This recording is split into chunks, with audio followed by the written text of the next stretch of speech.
This what's wrong with me. Feel me, man? I don't play no games. You feel me? I don't play no games, man. You know, I do this for real, bro. I don't got no problem with giving back, man. I'm the only one out here with a show that's actually giving back, you feel me? And I got proof to show it, you feel me? Shout out to this fan I'm finna go slide on, man. I'm finna take care of you. When Judge Stanley Sachs declared the sentence, he stared down at a man who once called himself a son, but now stands convicted of something unthinkable: paying a hitman to kill his own mother. Kwame Wilson, known on the streets and in rap circles as Young QC, was sentenced to 99 years in prison. The charge? Murder for hire. Matricide. The legal term alone sends chills down the spine. But that wasn't even the most chilling part. Inside that courtroom, in a voice barely above a whisper, the defendant looked the judge in the eyes and said only this: "Nobody loved my mother more than me. She was all I had. That's it." Moments later, outside, detectives replayed surveillance and bank footage showing the opposite of mourning: flashing cash, tattered bills raining on a crowd, a paid-for Mustang decked with gull-wing doors, all bought with money taken from her mother, stealing not only her life, but her memory. We start tonight's story not with grieving, but with betrayal. An only child turning on the woman who gave him everything. This isn't just a crime. It's one of the most gut-wrenching betrayals imaginable. And once you know all the layers, insurance policies, bank accounts, phone records, plotted visits, coded calls, you'll understand why some truths aren't just hard to grasp, they're hard to believe. If you believe you'd never be fooled by someone like this, subscribe now. Because here's reality. Most of us only spot the warning signs after it's already too late. And if you won't subscribe, tell us in the comments why you'd rather risk being blindsided like this. Tonight we bring you a story straight out of a true crime documentary, but it happened in real life, in the heart of Chicago's uptown neighborhood. Yolanda Holmes was a 45-year-old single mother and the owner of Nappy Head's Salon, a beloved natural hair salon on Chicago's North Side. She was known in the community as someone hard-working, warm-hearted, and deeply devoted to her only son, Kwame Wilson. As an uptown local put it, Yolanda doted on her son, clothing him in nice outfits, gifting him jewelry, and even giving him a Mustang. She was the kind of mom who did everything she could to shield her child from the dangers she'd seen in her father's life. Throughout his childhood, Kwame was a frequent presence in the salon. Yolanda sent him to private school, helped him find a steady job, and even supported him during legal trouble, like when she arranged for a lawyer after an arrest over a BB gun incident. He carried her name on his skin, tattooed across his right shoulder as a sign of love and loyalty. Even after she was tragically slain in her own bed on September 2, 2012, the community remembered her spirit. She was the kind of woman who gave back, handing out school supplies, hosting back-to-school events, and being the steady heartbeat of her neighborhood. Her murder didn't just take a life. It shook the very foundation of the community she built. That was who Yolanda Holmes was: a beloved salon owner, a community pillar, and a mother who gave everything she had to help her son succeed. Chicago's uptown neighborhood in 2012, ground zero for what some called a revival. It's a dense, urban corner of the city, known for its crowds of young professionals, parties of jazz-era venues, and a street food scene bursting with life. Uptown's public schools ranked above average, housing options ranged from affordable to pricey, and diversity was its hallmark. Asian American vendors lined Argyle Street. Longtime Latino families shared sidewalks with African American elders, and a new wave of immigrants made this their home. The neighborhood wasn't perfect. Just blocks from the Aragon Ballroom and Green Mill Lounge, legends of Chicago's entertainment history, there were signs of trouble. Uptown sat smack in between widening development and persistent danger. While crime rates weren't at their worst, the streets weren't always safe. In 2012 alone, gang-related shootings and drive-by incidents became all too familiar to locals. Stories shared quietly over fences and sidewalks. But for many, it was still an opportunity. Infrastructure investments were underway.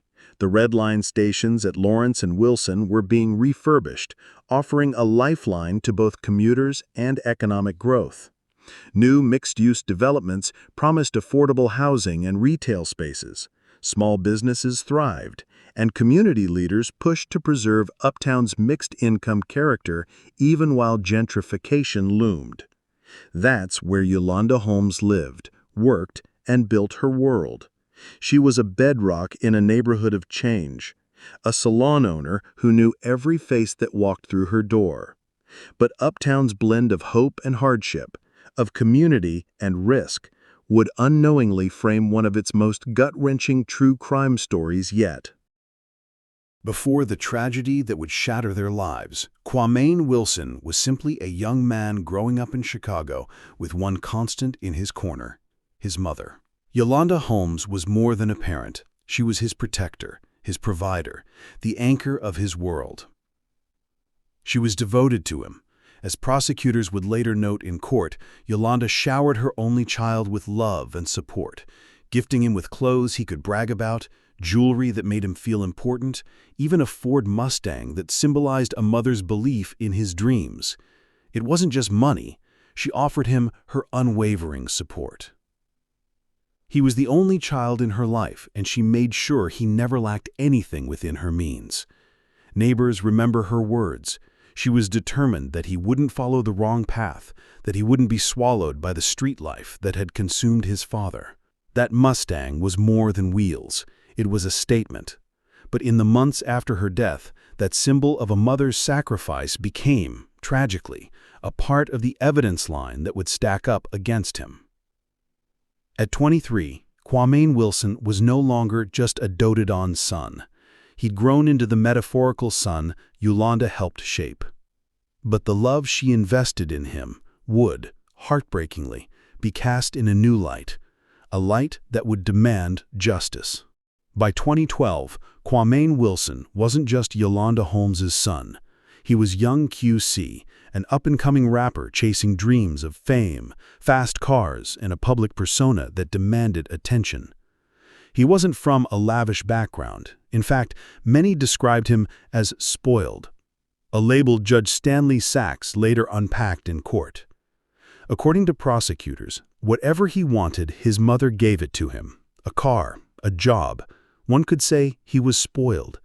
She gave Kwame life, and it was his choice to take it away from her. Young QC flaunted a lifestyle most could only dream of. Court documents detail how he customized the Mustang his mother had bought him, installing gull-wing doors for effect, and paraded it around uptown Chicago like a luxury billboard. But it wasn't just about cars. In a chilling sequence prosecutors played during trial, Wilson filmed himself walking into a Chase Bank branch, withdrawing $20,000 in cash, and then literally throwing wads of it in the air for fans standing outside. He labeled it a gesture for the fans as bills rained around them. Social channels lit up. Photos surfaced of young QC lean back in designer clothes, gold chains draped around his neck, stacks of $100 bills beside him in a Burberry store, or lounging on a plush carpet, cash piled as if it were ordinary scenery. It was all part of the persona. Fame, style, and street cred rolled into one viral presentation. In Uptown's shifting landscape, where opportunity met danger, young QC's image stood out. For the young rapper, it was all about projecting success. But in the weeks and months after his mother's death, that image would become evidence, digital breadcrumbs tracing a story darker than anyone wanted to believe. Just beneath the surface of the Uptown revival, something was shifting in the life of Kwame QC Wilson. What started as a promising dream of rap fame began to twist into something far more troubling. He wanted more. Despite all Yolanda Holmes had already given him, clothes, jewelry, even a Mustang, young QC found it never felt like enough. As prosecutors laid out during trial, whatever he wanted, his mother gave it to him. A luxury car, a steady job, whatever he asked for. But that safety net didn't last forever. Yolanda started tightening the purse strings, choosing to step back as her son's spending spiraled. Detectives later noted he was withdrawing thousands from her account almost immediately after her death. About $90,000 in savings, plus life insurance payouts, spent on designer clothes, gold chains, gadgets, and the flashy Mustang with gull-wing doors. Neighbors say the tension was visible. Conversations overheard included sharply worded exchanges, arguments about money, about expectations. One longtime neighbor recalled hearing heated words they'd never expected between a devoted mother and her only child. The area that once felt like home was quietly showing cracks. And in just weeks, one of those arguments would lead to a decision that no one could have predicted. Sunday, September 2nd, 2012. For most of Chicago, it was just another humid late summer night. But inside a quiet apartment on the 1000 block of West Montrose Avenue, events were about to unfold that would leave an entire community stunned. Sometime after 4 a.m., 2 people entered her building. Prosecutors would later say they weren't strangers to the plan.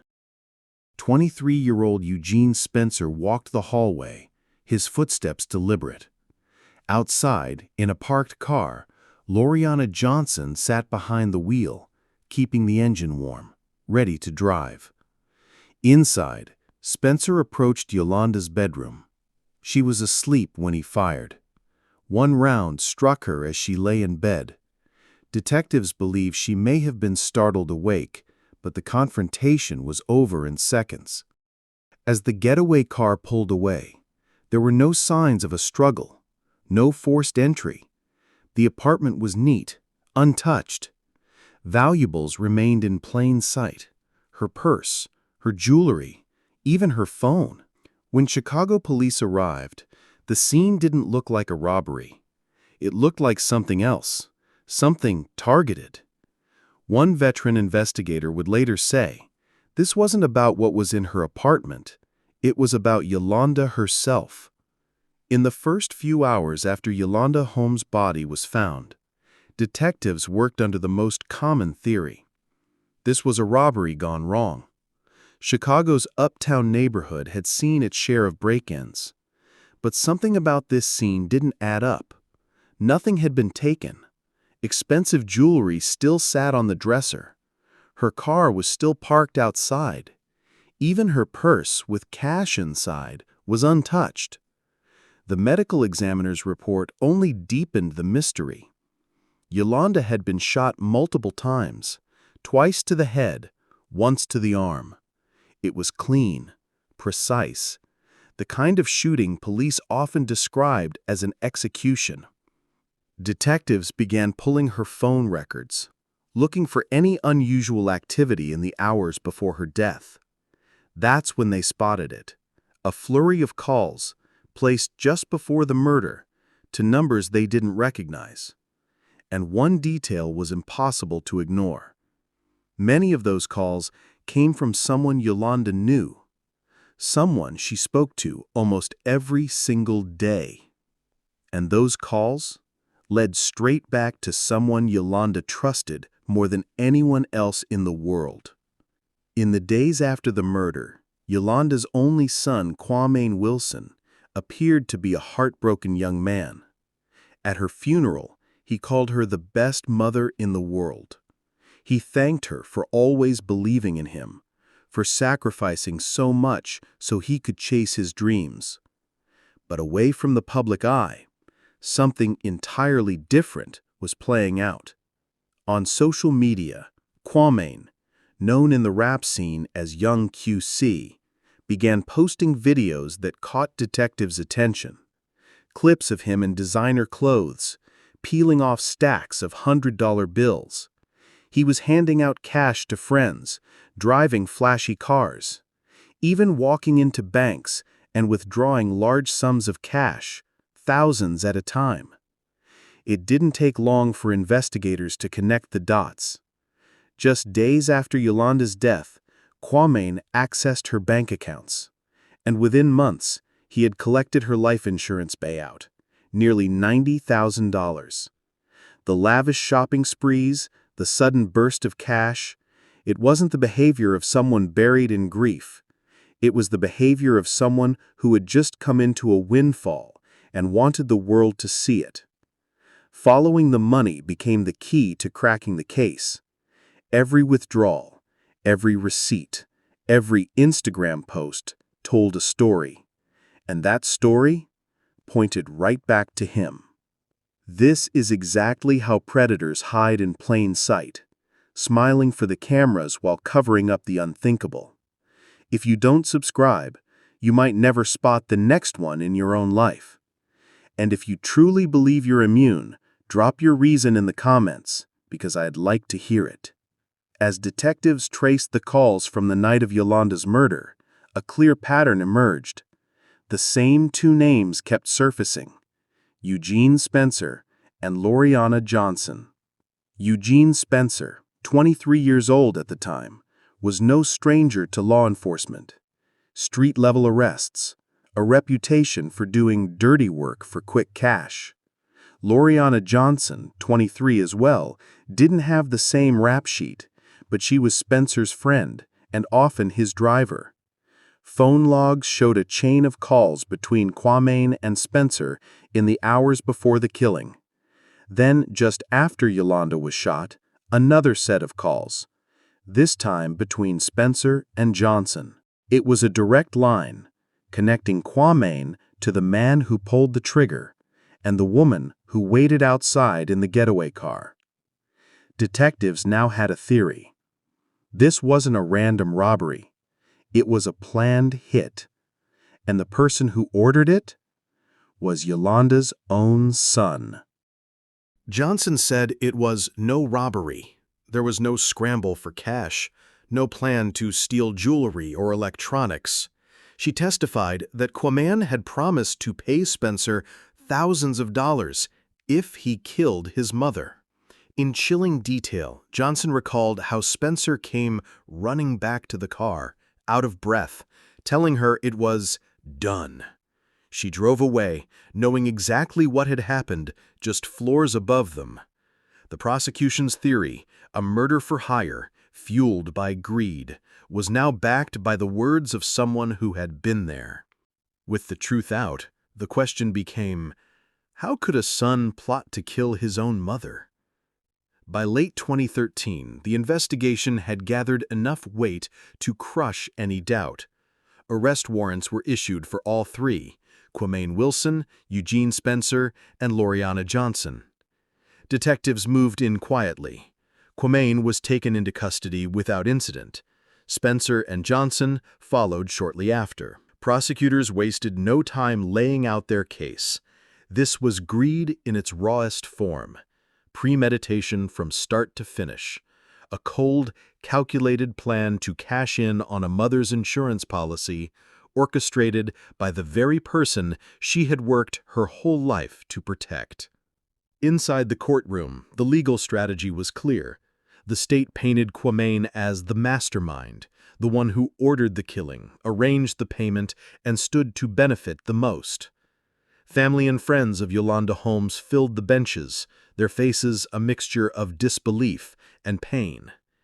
One by one, they took the stand to tell the jury who Yolanda really was: a vibrant salon owner, a dedicated mother, a woman who gave more than she ever took.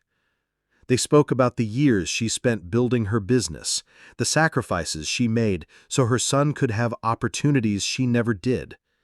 They told stories of her working late, then staying up even later to make sure he had everything he needed. And as they spoke, Kwame sat just feet away, the son she had loved without condition, now accused of repaying that love with betrayal. In January of 2020, More than 7 years after Yolanda Holmes was killed, the case reached its final chapter. The jury had heard every witness, seen every piece of evidence, and watched hours of Quamaine's own words and actions play out in court. Their decision was swift: guilty on all counts. For the man who once called himself Young QC, the sentence was 99 years in prison. For Eugene Spencer, the trigger man, 100 years. And for Loriana Johnson, the getaway driver who testified against them, 14 years. Before handing down the punishment, the judge spoke directly to Quamaine. His voice was steady, but there was no mistaking the disgust in his words. The word is not enough to describe this. You took advantage of someone who was your biggest fan, your biggest protector, your only mother. This was the ultimate betrayal of a mother's love. As those words echoed through the courtroom, family members clutched one another. The reality had set in, not just that Yolanda was gone, but that the person responsible had once been the boy she raised. If stories like this don't make you want to stay alert, nothing will. Hit that subscribe button now, or explain in the comments why you'd rather pretend this kind of evil doesn't exist until it's staring you in the face. Yolanda Holmes gave her son everything: her time, her love, her savings, her support. She believed in his dreams when no one else did. But in the end, that devotion, that unconditional love, cost her her life. Cases like this aren't just shocking. They're a reminder that sometimes the danger isn't a stranger in the dark, but the person sitting at your dinner table. It takes me days of digging, fact-checking, and piecing together court records, police reports, and interviews to bring you stories this real, this raw. I do it because knowing these truths can keep you and your family safer. So if you value that work, if you believe in knowing the signs before it's too late, subscribe now. Don't just watch and move on. Protect yourself with knowledge. And if you still won't subscribe, I want you to tell me in the comments why. Why would you choose not to know when the next Young QC could be someone you know?